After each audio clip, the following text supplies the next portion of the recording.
Hi, Lila. Alright, it ain't perfect, but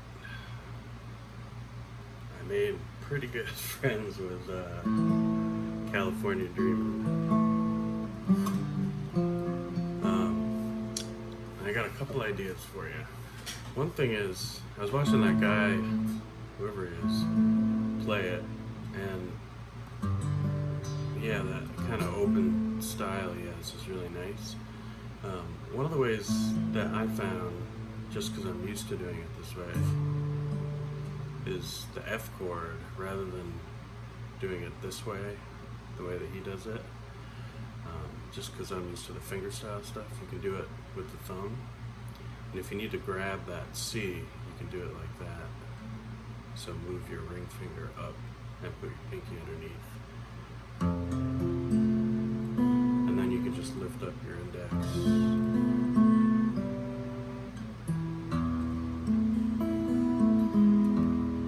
Like that. You don't have to do it that way, but it's just, I found that to be easier for me.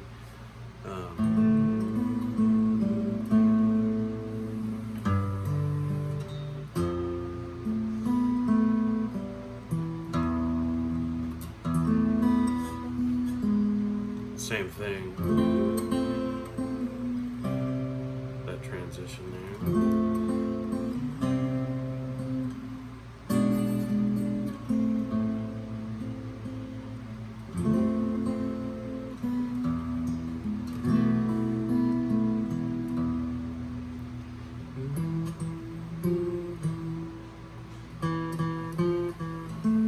That's how I was doing that little bit from the E with the pinky.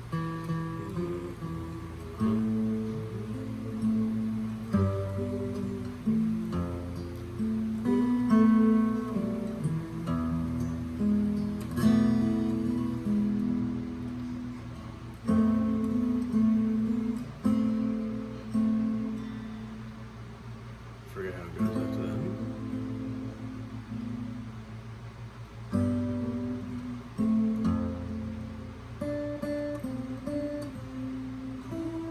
Something like that. So the only thing I really changed was just that way of making the F chord, or like that. Just, I find it to be a little easier. And then what I thought might be a good addition is when you take the melody up the octave,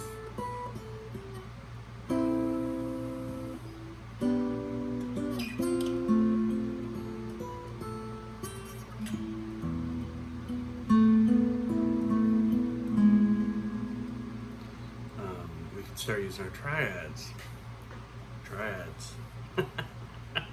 Coming back.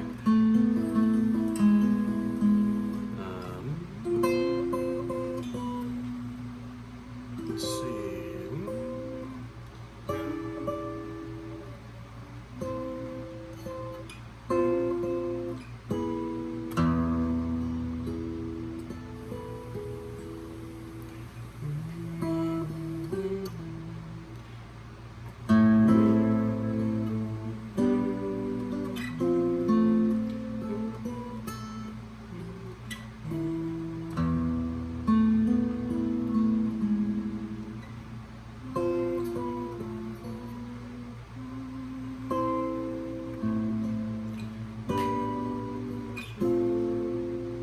This part. So that's like, looks like a D minor, but it's F. It's an F chord with a D on top. One second.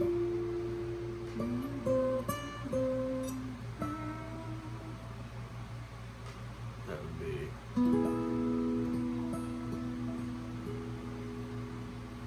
So that's just thinking all triadically. If I get a minute tonight, I'll write it so you can see it. But it's just keeping sort of what we've been doing, kind of keeping the melody on top. So the first one would be this A minor on the 5th fret, the first string set, 1, 2, 3, with the root on top. and then we switch to the next string set to a G chord, first inversion, right there, with the G on top. Slide it down 2 frets with the F on top, and then from these, you can, if you bar with that first finger, you can grab the A, which is in the melody, and use your pinky to get the B right underneath it, like that, and then slide the whole shape down to get the E, and you can even hit the low bass note.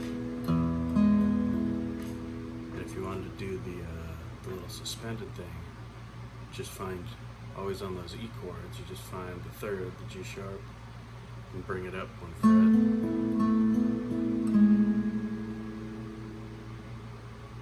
So that again would be A minor, down to the next string set, G, F, you can bar here,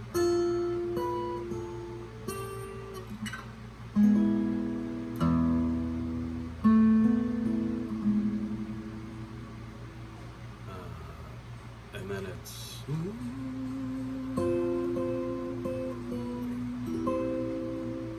so that's F, root position. Sort of slide that finger down to grab that melody note, and then C on the 8th fret, our old friend, in the first inversion, and then you want this E7 chord, that's your melody note on the 10th fret, so you can just grab those 3 notes. It's the root position of the E chord, but you're not playing the 5th here, you're going to play the 7th. Figure it however you want. So that C, E7,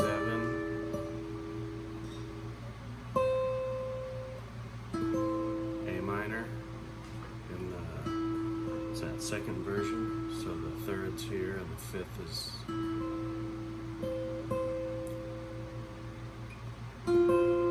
back up to the F. And then the F, that shape slides all the way down to the 1 fret to the E.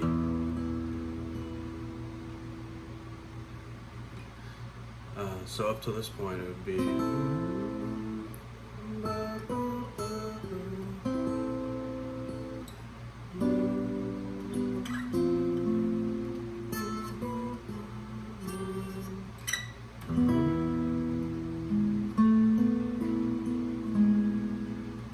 F, first version C, E7, A minor, F, then slide down to E, and you can grab that sus thing right here with the pinky.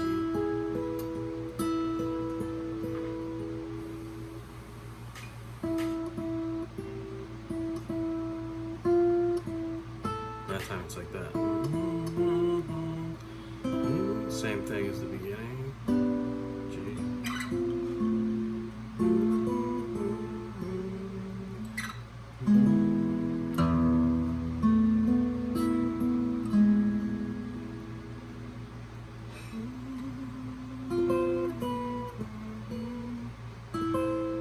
So that's F. I'm just walking down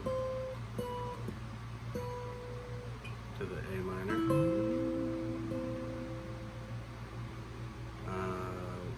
Some part I always forget.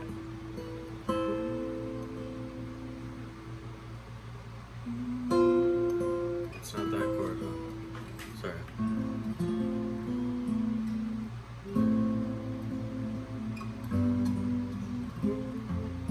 Oh yeah. A minor, G,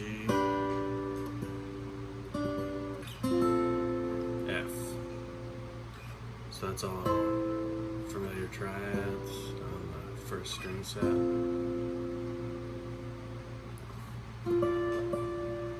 Right there, so that's barring the top three like you would on a D, basically a D minor triad. Although you can kind of think of it as an F root position, but with a D on top.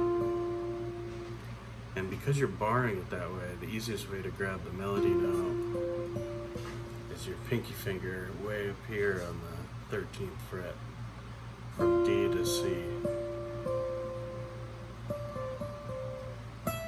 And then you can grab that E and fill in this E triad. And if you wanted to do that, you do that middle finger there. So that's a lot of stuff. You don't have to get through all of it, but what you could try to get through is A, G, F, and then bar, E.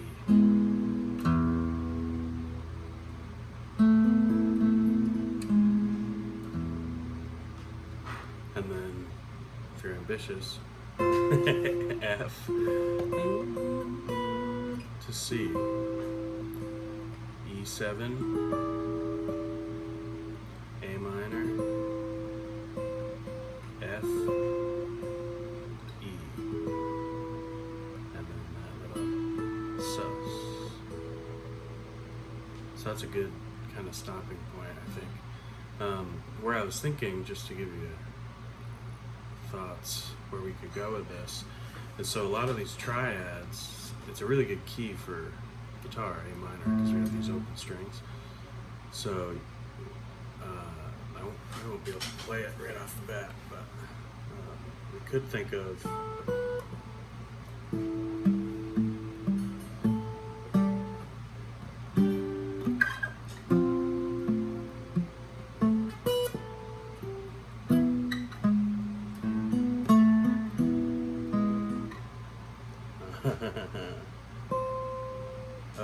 we'd have to switch up to some.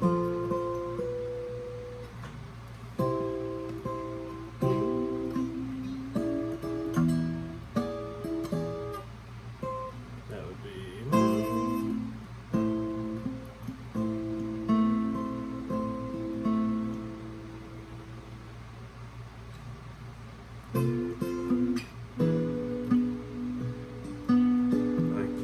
You could get the actual bass in there.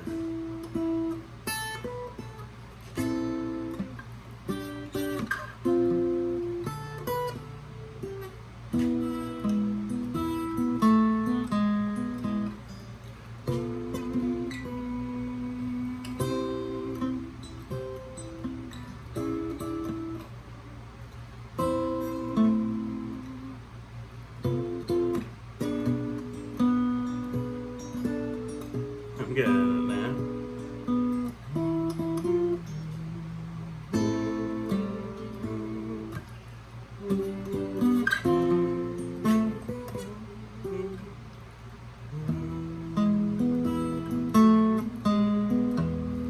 Right? Or you could do it fast.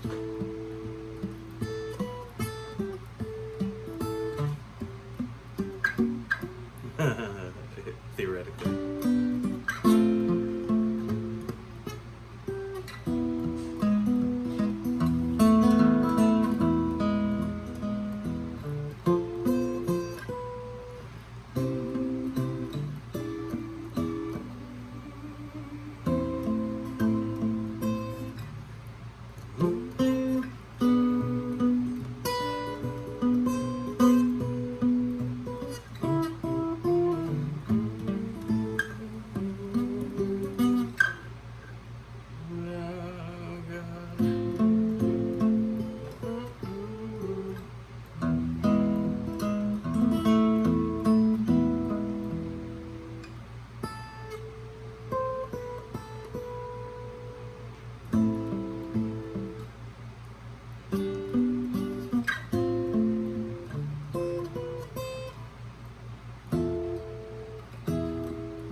See what happens when you get me going on a tune like that. Jeez, man. So probably none of that was very helpful towards the end, but it kind of shows you that some of those triads, when you're doing the fingerstyle stuff, if you learn the triads and then you learn how to put the bass note underneath, like that, like we do with the F chord, or those full kind of bar chords or whatever, or this one with the ring finger, then you can start to do that fingerstyle bass and play the melody a little bit. It's just tricky. You gotta do a lot of fancy finger stuff.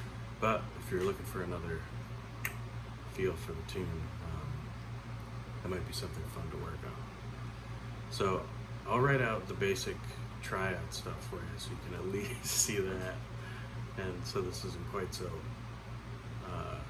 rambling all over the place. And then when we do lessons, we can kind of just talk about the possibilities for what we could do with the melody. Yeah, I think you're on the right track with the tune. I like that guy's arrangement. So try out that F chord with the thumb. Just see if that makes it any easier to play. And we'll move it up the octave and we'll sneak in those triads like I'm always trying to do. And the caged, right? We're in.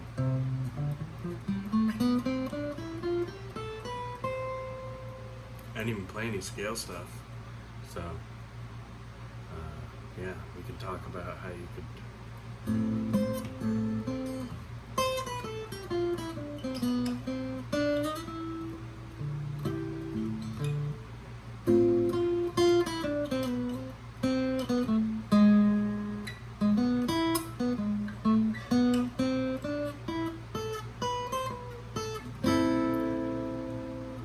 Cage scales. Anyway, I'm gonna stop before you don't want to take lessons with me anymore. I hope that was informative in some way. Hopefully the sheet music will really dial it in. Okay, see you in a couple days.